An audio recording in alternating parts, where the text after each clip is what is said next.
Good afternoon, ladies and gentlemen. I'm Marianna Skylakaki, and I have the pleasure of moderating the discussion that will follow for the next 20 minutes. I'd like to welcome our two distinguished speakers, Jennifer Motles, Chief Sustainability Officer at Philip Morris International, Robert Eccles, Professor at Saïd Business School at the University of Oxford. Welcome. We will be discussing sustainability as a competitiveness driver in the EU. We have a lot of ground to cover, and I have to start by admitting that when I read the title of our session, I was somewhat taken aback, because in recent years we've been hearing a lot about sustainability. Lately, not only in a positive light.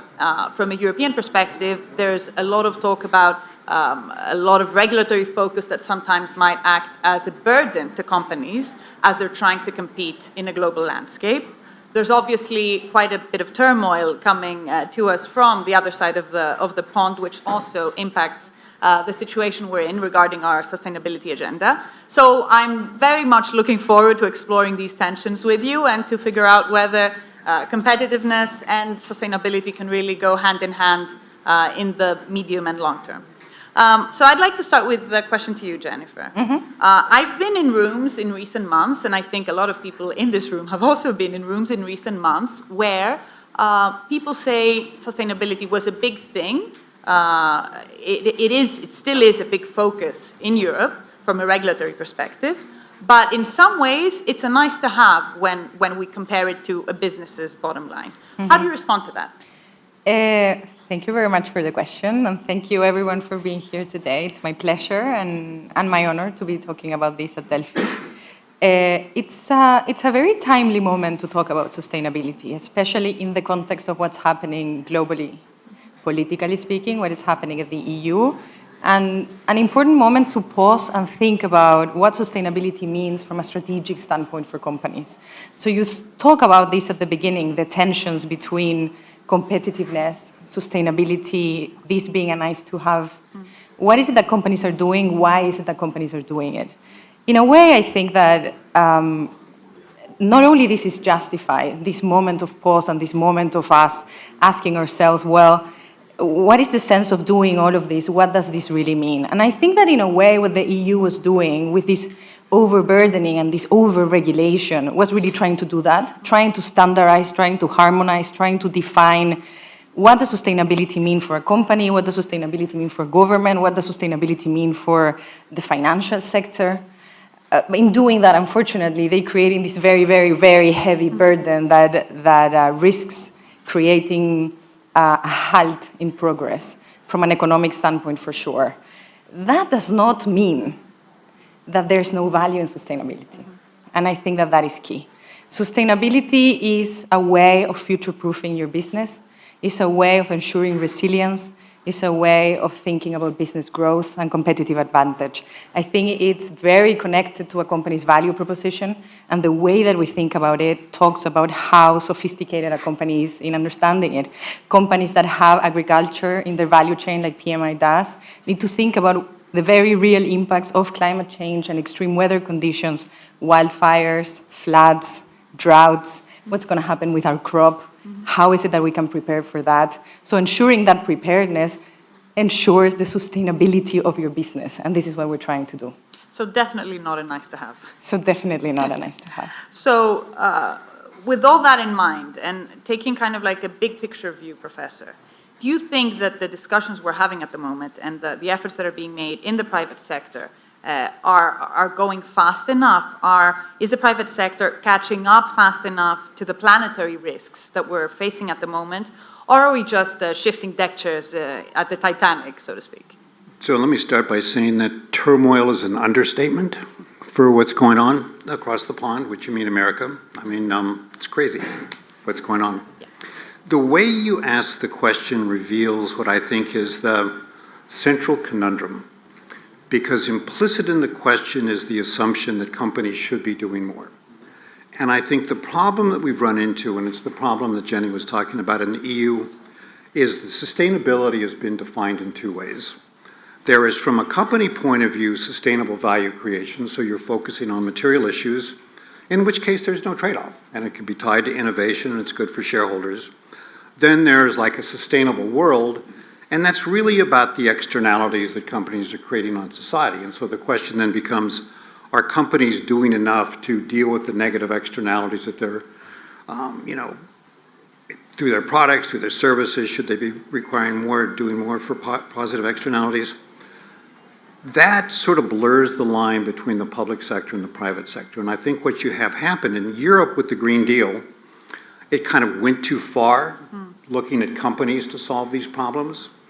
And I think what you have in the United States is the opposite problem with the red state pushback, thinking that anything that has to do with ESG and sustainability is some woke exercise. And I don't think either one of those are the way forward. I think there's a middle way forward. And in a lot of ways, I think what's happening now with too much regulation in Europe and this crazy political pushback in the United States, it's a good wake-up call for both companies, but also for asset managers, because both have been doing a lot of greenwashing over the past 5 or 6 years. And it's very interesting that you mentioned greenwashing. Part of the regulatory efforts are to combat exactly that, to make sure that companies are reporting what they're actually doing, and they're just not, advertising things that are not entirely true in terms of their green agenda. So, Jenny, I was just wondering, PMI has just launched its new integrated report, right? We did.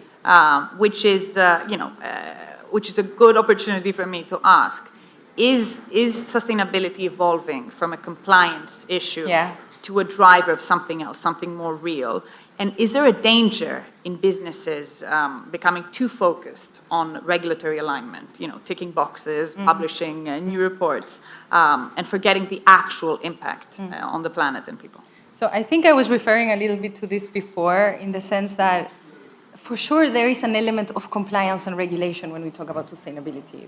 Because regulation is evolving, I would say in two buckets. There is a bucket that is asking companies to perform in a specific way. So it's asking companies to decarbonize their operations. It's asking companies to take care of their products post-consumer, waste, to take care of the end of life of electronics, for example, to ensure that there's no human rights violations. Many of these things have existed for a while. Now, the other bucket of sustainability regulation talks about reporting, and you were referring to it. And it's not so much about the burden of creating a report.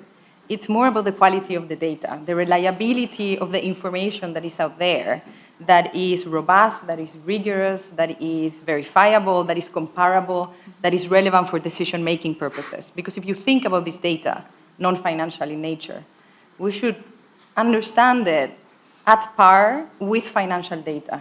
And when assessing the performance of a company, we should be able to consider the performance in an integrated way, their financial performance and their non-financial performance, because there's a lot of information there that is relevant, that allows external stakeholders, including investors, to assess the success of that company, the preparedness of that company for the long term, and make decisions accordingly. So when you think about what sustainability means for a company, there's an element about compliance, there's an element about risk mitigation, for sure. There's an element about preparing and being ready to respond to regulation, but that's not where the value comes from. The value comes from innovation, from the opportunity for growth, from competitive advantage. Think about PMI.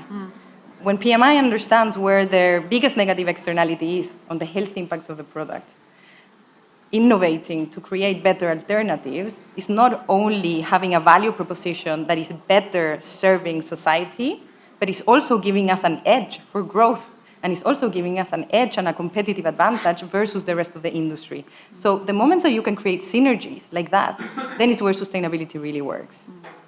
It's very interesting that you mentioned this idea of innovating your way out of the regulatory burden in a way. It feels as if there's a short-term, let's say, cost to all of this, or a burden, let's say, but in the medium to long run, things start to evolve. You're in a better position to really deal with the challenges that you have, that you're going to be faced with. Now, Professor, is this move toward mandatory ESG disclosures, like, for example, the CSRD, a necessary nudge, you think, for businesses in Europe, or more bureaucratic overload? And the reason why I'm asking this in Greece at the moment is that we have an economy that's predominantly comprised of small and medium companies, not companies like PMI. So the burden is even greater to them to really, really comply to such a complex framework. I mean, when you look at the CSRD, it is to an American, it's a dramatic example of regulatory overshoot. I mean, I look at this, it's crazy, right? It's 1,100 data points. The largest companies struggle with 1,100 data points. A lot of these underlying data points, you don't even know what you're supposed to be measuring to think that you've got sort of, relevant information so that it's going to be comparable.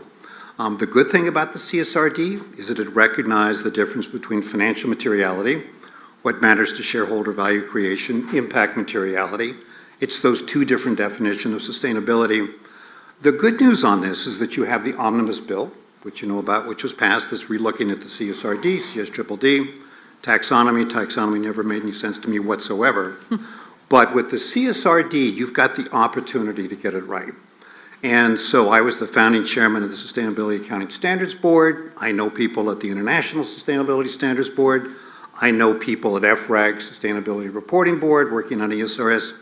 As an American, I don't get a vote on this, but if you look at what's going on behind the scenes, there's an opportunity to significantly reduce the complexity, make it easier for companies in Greece. You have a gentleman named Patrick de Comberg, who's French, who's done great work getting the sustainability reporting started in the European Sustainability Reporting Standards. There's a woman, accounting professor named Kristen Lopata, who's been the vice chair. And if I had a vote, it would be that the baton get passed to Kristen, because Patrick's term will end in November. You need to have a delegated act for this by the end of the year. So the time is short to develop, to reduce from 1,100. Kirsten could take it down to 500. I'd like to see it at 100, 200 max. And then go through consultation. You need to have due process. Get that into the delegated act. And by the end of this year, you could have a really sensible functioning CSRD.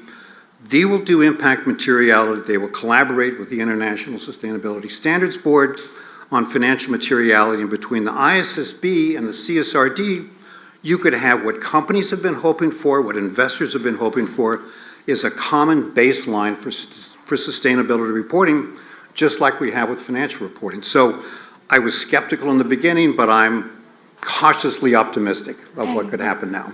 So there is a window of opportunity. There's a window, but it's a short window. I mean, we're sitting here in April, and December's coming right up, and the wheels grind slowly, in the EU, as we know. Time flies at the same time. Time flies. Yeah. So, Jenny, another question that I'd like to pose to you.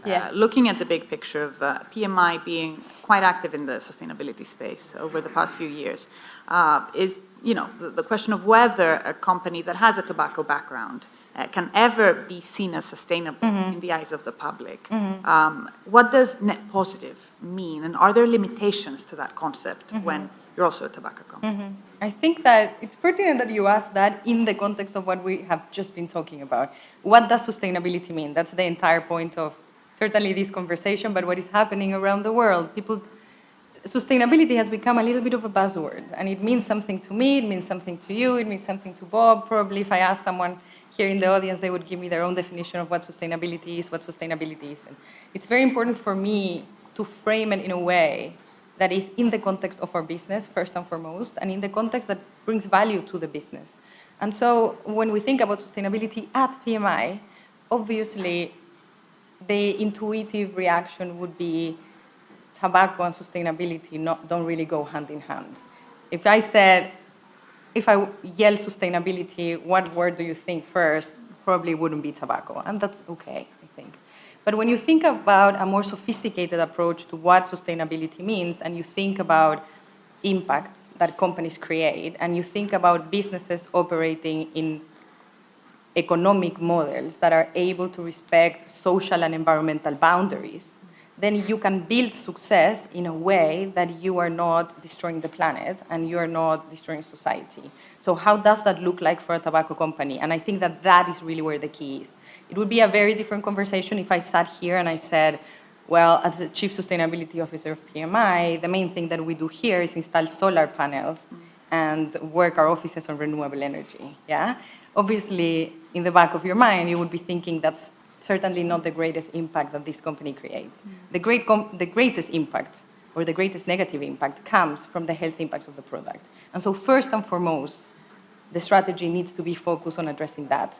Now, when we're able to do that and we're able to articulate a strategy that is centered first and foremost on addressing that by transforming the company radically and moving away from cigarettes into a better solution, then of course sustainability is the core of the strategy and is the core of the business purpose. So I think it does make sense. So in a way, if I understand this correctly, you're trying to redefine sustainability as part of each company's DNA in a way that answers its bigger impact in the world, its bigger purpose and what it's doing on all fronts, right?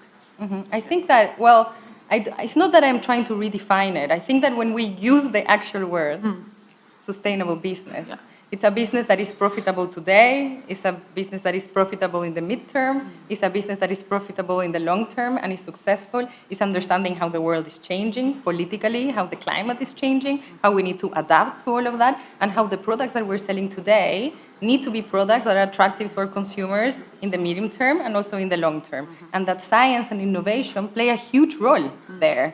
That is sustainable for me. That is sustainable business. That makes a lot of sense, and you just gave me a really good way of going to the next question, talking about the politics of it all. Okay, so there is a risk, especially given the US backlash that we're experiencing at the moment, that European sustainability requirements will be rejected by business leaders and dismantled politically over the next few years. Is that a fear that you share, and how do we avoid it? I mean, the risks that the idiot in the White House and the clowns around him are creating for the world are a lot greater than sustainability reporting standards. But putting that aside, I'm really not that concerned about it, and I'll tell you why. I think what you have is that for a long time, companies have been lazy, and they've been able to get away with it because sustainability was on this up curve. And they said, we're doing sustainability, and it's like Jenny was saying, and so put up some solar panels, and it doesn't have anything to do with your business. All companies need to do, putting the politics aside, it's really very simple. You go back to SASB, there are the material ESG issues, sustainability issues. It depends on the industry. And if companies were much more precise in how they articulated what they think the material issues are, as Jenny was talking about, and they indicate how they relate to financial performance, here's the parts of the income statement they affect, here's the parts of the balance sheet they affect. I'm working on a book with someone that Jenny knows, Shivaram Rajgopal, doing that. It sounds simple, but if you look at the presentations by companies, there's been a couple of token slides on sustainability and investor presentations. It's up to the company to articulate to the investors how sustainability is related to financial performance. And so, in a way, I think kind of the over-regulation in the United States and the politicization that's happened in America, they're unfortunate, but they're an opportunity to just get back to basics. Material issues relate to financial performance, and thanks to improved CSRD, ISSB, then you'll have the reporting standards so that you've got apples to apples comparisons. But what we need to be careful of, and this is the EU problem, is thinking that reporting alone is going to solve all these problems. Yeah. If you just report on everything under the sun, all these negative externalities are going to go away, and that's too simplistic. Mm-hmm. And I guess reporting needs to actually reflect real change, and yep. that's its use. Otherwise, because it's really about, it's not the transparency, it's the performance, and relating that to financial performance, which is important. Mm-hmm. So I think we have time for one final question that I'd like to pose to both of you. What do you think businesses and governments, businesses or governments, need to do more of to overcome these current challenges and win back popular support for this sustainability agenda? Jenny? What do companies need to do, and governments? You can choose one. I can choose one. I think that focus is important, and I would say, even though in the chaos that we're living right now, I would say the silver lining is that there's an opportunity here to pause and really think in a more sober way. What are the kind of things that we need to do that really matter, and what were the things that we were doing because it's nice to have, or because it was trendy, or because everyone was talking about it. I think that having the discipline from a business perspective, certainly, to articulate why you are allocating resources to tackle certain issues that perhaps would not intuitively connect to business growth in the immediate term. So why are you investing on decarbonizing your operations, or why are you investing on water stewardship, or why are you, if you are not able to explain how this makes business sense, then you shouldn't be doing it at all. Yeah, and I don't think any of that would have happened if we didn't have this pressure today, so perhaps that's a good thing. So it's an opportunity in a way. Professor? So I've talked about companies. I mean, politically, I think the EU is getting its act together. In the United States, you know, we just have to let this food fight play out, I think. What we haven't talked about as much is the financial community, investors. And I think they have an important role to play because they've been greenwashing in the same ways that companies have been with their green funds and ESG funds and this and that. When you look inside investors, you'll have the people that basically make the calls on investing in the stock or not, the portfolio managers, and you'll have kind of an ESG stewardship team that's looking at things largely from a compliance perspective. And I think what we need from the financial community is for the portfolio managers to form their own view for the sector that they invest in, what they think the material issues are, and not just leave engagement up to the ESG stewardship team. You need the people that are talking to the CFOs, the people talking to the CSOs, to be engaging with them on their view of what they think the relationship is like between the material sustainability issues and financial performance. And if you had the business community and the investment community having a more joined up conversation, an integrated conversation like PMI has the integrated report, where they're having these integrated conversations, you know, with their investors, I think that can move the ball forward a lot regardless of what happens in the political sphere. I think it's a great opportunity for reflection and recalibration so that it can really work both ways. So you can have competitiveness and you can have sustainability and they can really reinforce one another. Thank you so much for your insights. Thank you to our audience.